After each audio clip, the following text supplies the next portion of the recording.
today.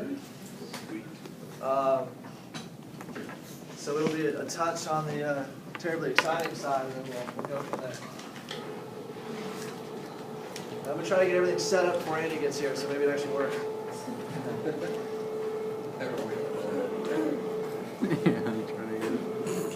Dude, you should totally do this. I need to get some, like, I need to get something Something that, like, for recording specific time.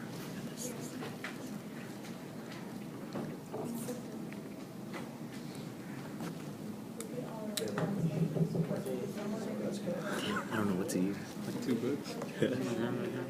Right? I don't know books though. I only have 1 book.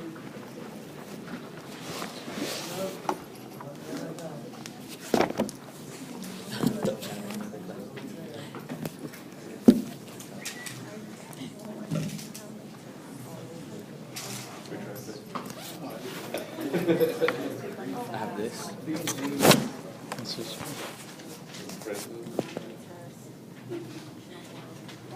I like that.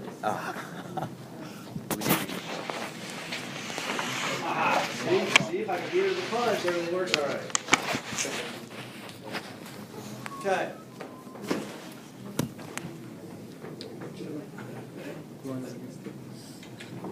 Some of what you're going to hear today is going to sound a little bit like yesterday. Yesterday.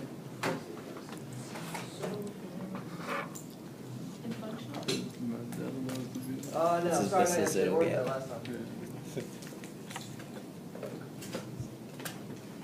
All right, so what's my anatomy? What's going on? Oh, wait, I'll take that away so you can't stare at it. What's my anatomy? We're going to talk about patellofemoral issues today. So what is my anatomy? Quads. We got a femur, and we got some muscles that go around it. And, from there, there's that thing down there that kind of sits on top. Oh, they sent a picture. Oh, except it was in the picture, but they messed up. All right, let's try it again. So, be specific. We have a femur. What else is going on with the femur that we care about for patellofemoral? knee extenders and quads.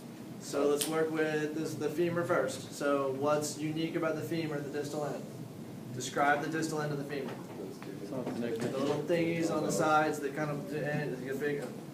What are they? Use your words. Condyles. Condyles. Condyles. Which one's larger? Medial. Medial is larger, lateral is not. So in between the two condyles we have what? Torque. That little doodad right there. What is it? Intercondylar groove. Excellent. So with an intercondylar groove, we then have what sitting on top of it?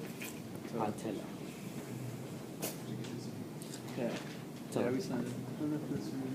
We have a tendon, we have a massive sesamoid, the largest in the body, and the name of that sesamoid is? The patella. The patella. Amazing. So, a sesamoid means that it's not connected to what? It's not connected by what? What is a sesamoid? Ligaments. Irregular. No, wait. It's a bone not connected by ligaments. Yeah. Right? So it's floating within a tendon sheath rather than being latched down and immobile. So this is a very movable, mobile structure. So our patellar tendon, we have a quad tendon on the superior side, we have the patellar tendon on the distal side. The distal insertion point of that tendon is what? Tibial tuberosity. So, and what's on the proximal side? What muscles? Quadriceps. Quadriceps. What 4 muscles make up the quadriceps? Vastus lateralis. It's good. So we have our 3 vastus and our rectus femoris, right? Doing okay so far? So what's unique about the quadricep muscles? One of them crosses 2 joints. So which means we now have a hip stability issue potentially with how the patella tracks. Okay? Good for remembering stuff. How'd we do? Not too terribly bad. You got the nerves? Venous. Saphenous nerve, have you ever heard that word before? Yeah, saphenous vein. Yeah. You've heard saphenous vein potentially? So saphenous nerve is a cutaneous. Saphenous and sural are lower leg cutaneous nerves. So they innervate the skin. So they're fairly superficial. You have the potential with the surgery to actually end up cutting one of those, which means you'll lose some skin sensation. It happens. Terribly fun and exciting. Just like everything else. So, what we've got is this patella that glides over this groove. And ideally, this is a pretty simple thing. You've got a femoral condyle on either side, so you have a very straight track. You've seen a monorail work, gone to Disney? It runs on a single track. That's what should happen with our kneecap. But we get all kinds of funky stuff. So, we'll backtrack a little bit. How is that sliding, what other structures exist in there that make sure that sliding stays, in theory, smooth and easy? The cartilage. So we have an articular cartilage underneath the patella here, which helps it stay smooth, and then you've got articular cartilage that works on the end of the femurs, in between the condyles, and so it should glide nice and easy. All right. So when we look at all these components, we then have some very significant pieces that we can break into dynamic and static. Dynamic. We have a core stability. So I can start with the rectus femoris, to where it starts above the hip and crosses the hip, which means that it's going to be influenced by the position of the pelvis. The femur itself has an internal and external rotation. So the glutes, and all of those little 5 external rotators that are in there. Anybody want to chime those out for me? The glutes? Your external rotators? Familiar. Obturators, gemelli, so superior and inferior obturator. Sorry, internal, external obturator, superior and inferior gemelli. Is it inferior, superior? Piriformis, quadratus femoris. Isn't the medius and minimus?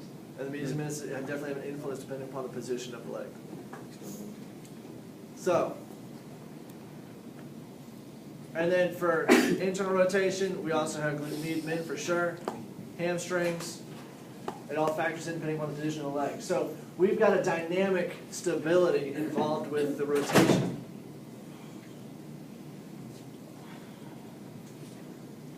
Static.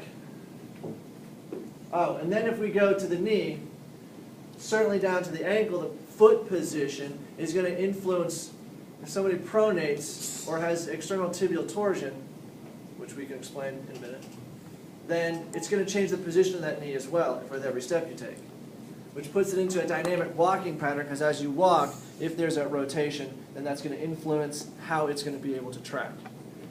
So if that femur is not staying steady, then the patella isn't going to be doing what it needs to do evenly. So static, you have Q angle, leg length, patella position, foot ankle mechanics.